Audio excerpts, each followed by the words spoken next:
The signal from beyond. The void between stars seemed to swallow the light of distant suns as the United Earth Defense Force flagship Intrepid maintained its patrol along the border of human-controlled space. Captain Elijah Frost stood on the command deck, his weathered face illuminated by the blue glow of holographic displays. At 48, Frost had seen humanity's expansion beyond their solar system, watched as colonies blossomed on distant worlds, and witnessed first contact with three alien civilizations, all cautious, all distant, all regarding humans with a mixture of curiosity and unease. "Captain," called Lieutenant Olivia Harper from her communications station, her dark eyes widening. "I'm picking up something on the emergency band. It's not human." Frost turned, interest peaked. Source. "Unknown, sir. It's coming from beyond the Arcturus sector, deep in unclaimed space." Harper's fingers danced across her console. Translation matrix is struggling, but it appears to be a distress call. Commander Jackson Wu, Frost's executive officer, approached with a frown creasing his broad forehead. "First non-human signal in months, and it's a cry for help. Convenient timing considering the Galactic Council just denied our request for expanded territory." "Let's hear it," Frost ordered, silencing further speculation. The message crackled through the speakers, the translation software converting alien harmonics into halting English to any species capable of response. Krell hegemony attacks without provocation, Lyrian worlds burning, millions dead, radiation weapons, Council abandoned us, please help, coordinates follow.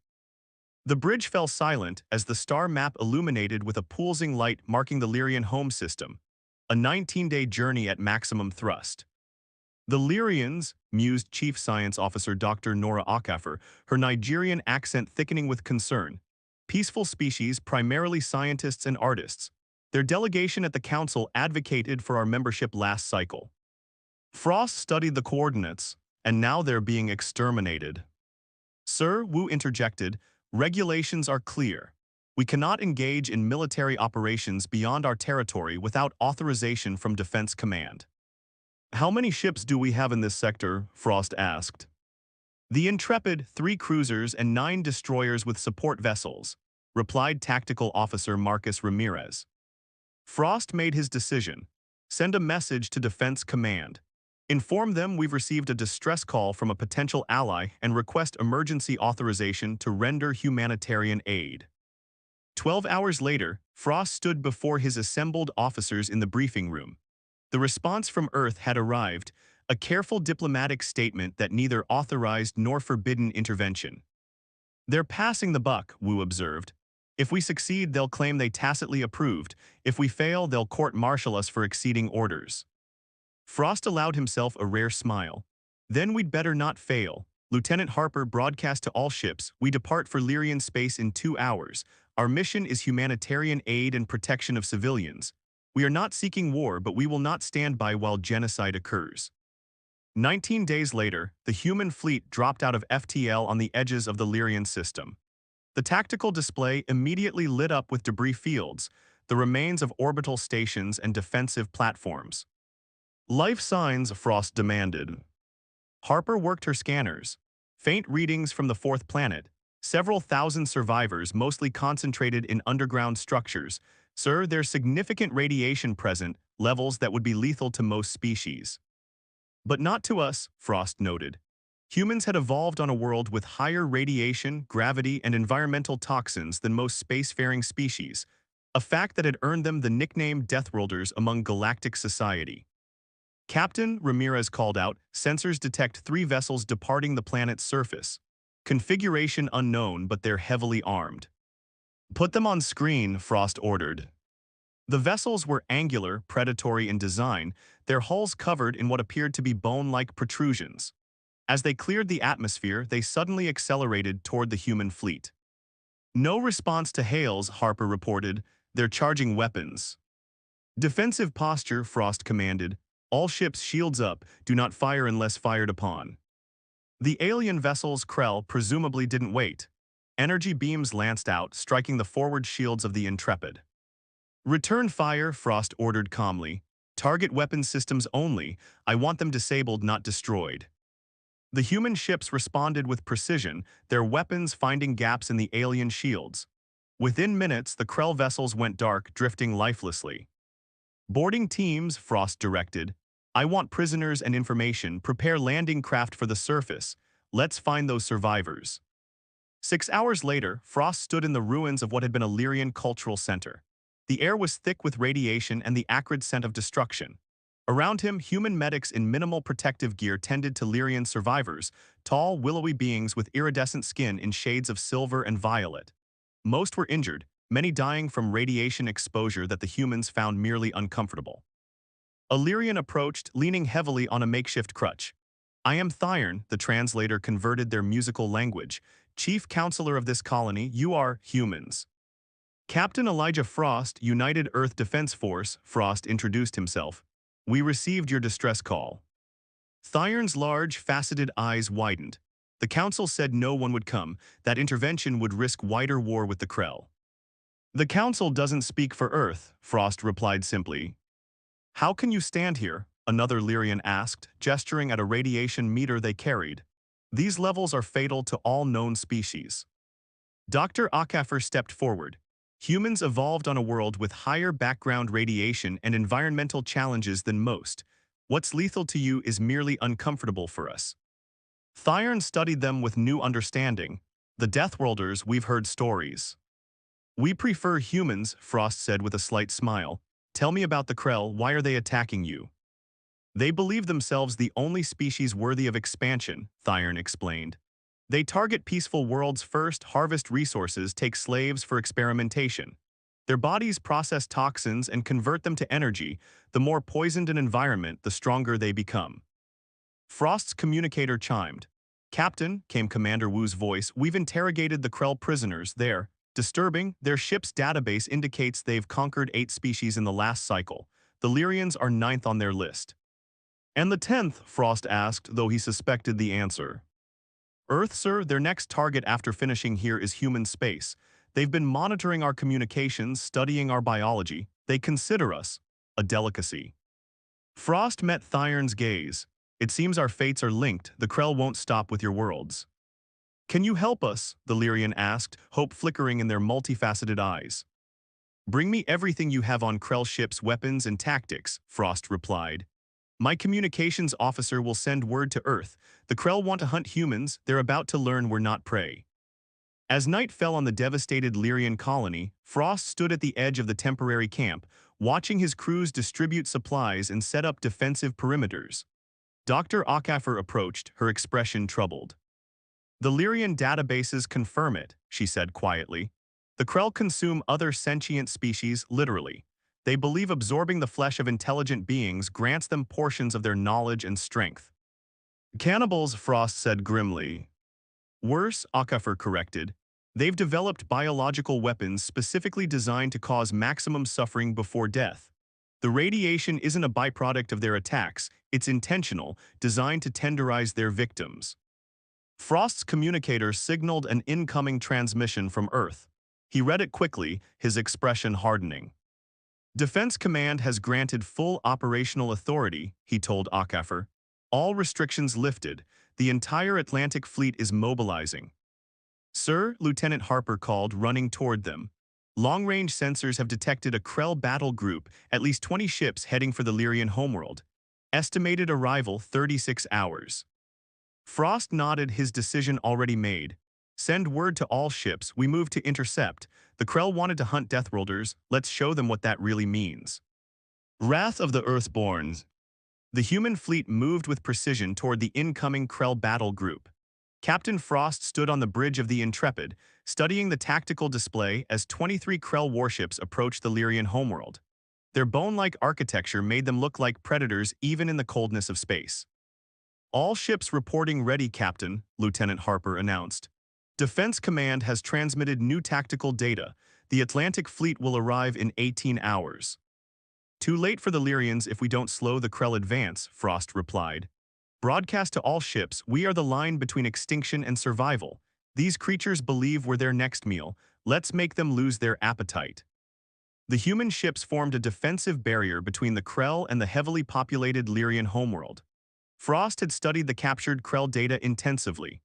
Their ships were powerful, but relied heavily on radiation weapons and toxin deployment, strategies that worked against most species but would prove less effective against humans. "They're hailing us," Harper reported with surprise. On screen, Frost ordered. The viewscreen flickered to life, revealing a Krell commander, a tall, gaunt figure with mottled gray skin stretched tightly over a skeletal frame. Its eyes were milky orbs that seemed to glow from within. "Human vessels," the translation came through, the Krell's voice a guttural growl. "You trespass in our hunting grounds. The weak exist to feed the strong. This is the natural order." Frost stood facing the alien predator. "This is Captain Elijah Frost of Earth. The Lyrians are under our protection. Withdraw your forces now." The Krell commander made a sound that might have been laughter. "Deathworlders, your flesh is prized above all others. We will feast on your crew and add your genetic uniqueness to our own." The transmission cut abruptly. Seconds later, the Krell fleet accelerated toward them. "They're launching something," Ramirez reported. "Thousands of small objects approaching fast." "Radiation bombs," Dr. Ockafer identified them, "designed to saturate our ships with lethal doses before they board." "Let them come," Frost said calmly.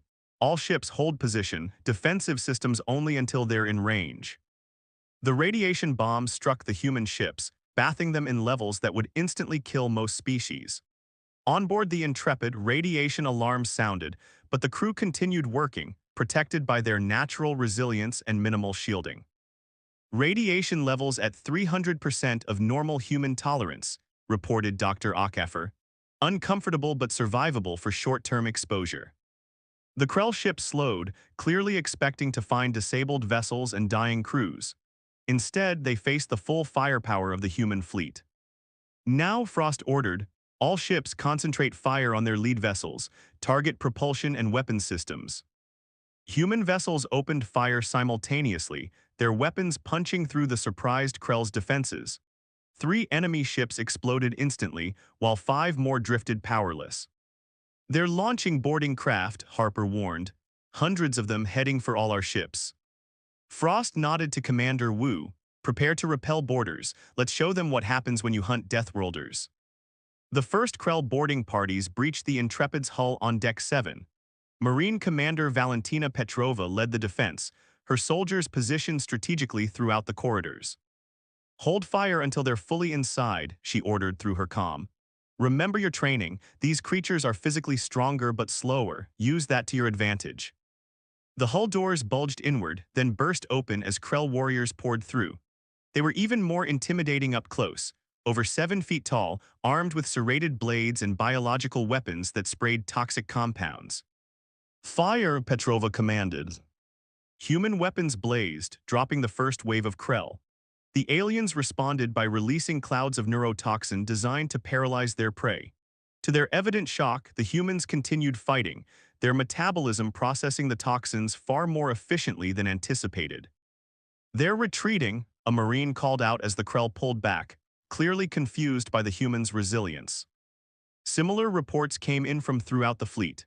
The Krell, accustomed to enemies who fell quickly to their biological weapons, found themselves facing an adversary that could withstand their primary attack methods. On the bridge, Frost received the reports with grim satisfaction. "They expected us to die easily, press the advantage. All ships coordinated assault on their command vessel." The human fleet surged forward, concentrating their fire on the largest Krell ship. Its shields faltered, then failed completely as precision strikes disabled its main systems.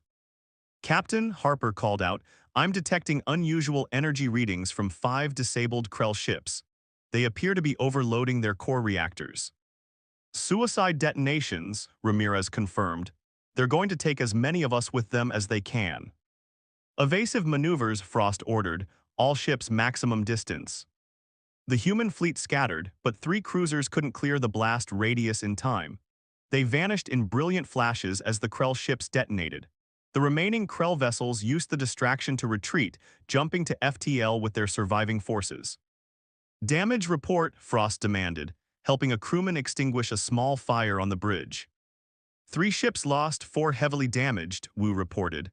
"But we held the line. The Lyrian homeworld is safe for now." "Zan the Krell. 7 destroyed, 6 disabled, the rest retreated. were capturing their surviving crew for intelligence. A message from the Lyrian Planetary Defense Center appeared on screen. Humans, you have done the impossible. No species has ever defeated a Krell hunting fleet. The translator struggled to convey their emotion. We are forever in your debt. 3 days later, Frost stood before the hastily assembled council of remaining Lyrian leaders. The Atlantic fleet had arrived, bringing with it advanced medical supplies and radiation scrubbers to begin healing the damaged Lyrian worlds. The Krell will return, Frost told them honestly, but next time they will find Earth's full might waiting for them. An unexpected transmission interrupted the meeting. Captain Frost, Lieutenant Harper's voice came through urgently. We're receiving multiple signals from across the galactic quadrant. Other species who have suffered Krell attacks or are under threat. They're asking for human protection. The Lyrian High Counselor, a dignified figure named Aloran, regarded Frost with their faceted eyes.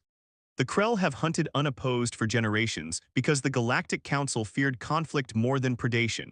You humans have shown something remarkable that the strong can protect rather than devour. We've analyzed the captured Krell vessels, Dr. Akafer reported, entering the chamber. They contain research facilities filled with biological samples from dozens of species, including humans. They've been studying us for years, preparing for invasion. Captain Commander Wu called from the doorway. Defense Command is on secure channel. The President wishes to speak with you. Frost excused himself and took the call privately. When he returned, his expression was resolute. Earth has formally withdrawn from the Galactic Council's non-intervention treaty, he announced. We're establishing a new defensive alliance, open to any species threatened by the Krell. And the Council, asked Aloran. They can join us or stand aside, Frost replied. Humanity will no longer watch as peaceful worlds burn. Word spread quickly through interstellar communications. Humanity, the feared Deathworlders, had defeated the galaxy's apex predators. Species that had kept humans at arm's length now sought their protection. A month later, the Krell launched their counterattack, a massive fleet of over 50 warships approaching Earth itself. They found not a frightened, isolated planet, but a formidable alliance of 17 species led by human tactical experience and Lyrian technology. The battle was brief but decisive. In the aftermath, Captain Frost stood on the observation deck of the Intrepid, watching as representatives from 24 worlds arrived for the signing of the Terran Protective Accord. Commander Wu joined him, offering a rare glass of Earth whiskey. To unexpected outcomes, Wu toasted. We went to save one world and ended up uniting a quarter of the galaxy. Frost nodded, contemplating the stars. The Krell thought they were the apex predators of the universe. They never considered that the true strength of a species isn't in its ability to kill, but in its willingness to protect. A lesson the galaxy won't soon forget, Wu agreed. Below them on Earth, the new alliance took shape, not an empire built on conquest, but a shield forged by those who had faced extinction and found hope in humanity's unexpected strength. The Deathworlders had become the galaxy's defenders, turning their evolutionary advantages not toward domination but protection. As news of the alliance spread to distant stars, other predatory species took note. Humanity had announced its presence on the galactic stage not as conquerors, but as guardians, and in doing so had become something far more terrifying to those who preyed on the weak. A predator with a conscience, a Deathworlder with a cause.